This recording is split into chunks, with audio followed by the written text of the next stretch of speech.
Hi, good day all of you. Welcome to our session. Welcome to our channel Intelligible Tutorials.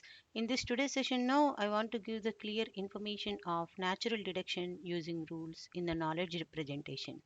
That means here we are testing a proposition whether it is a tautology or by testing every possible truth assignment is expensive. There are exponentially or many.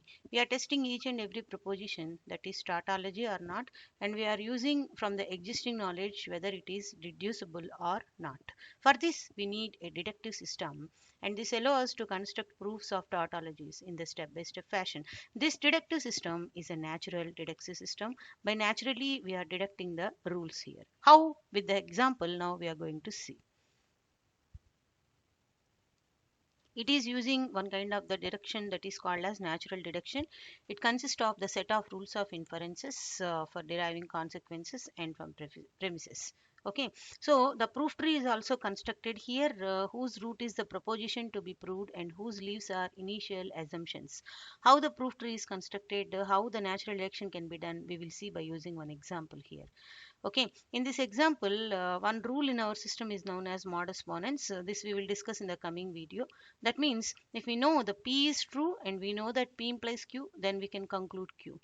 P is true, okay, we know that P implies Q and we can finally conclude Q. This is called as modus ponens of Q.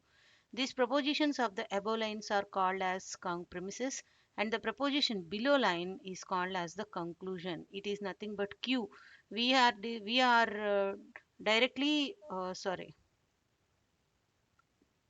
we are directly concluding the Q here. So the Q is called as the conclusion and these are called as the premises.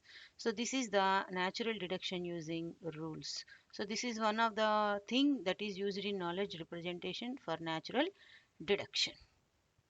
Okay, in the coming videos we talk about the differences between procedural knowledge and as well as the declarative knowledge.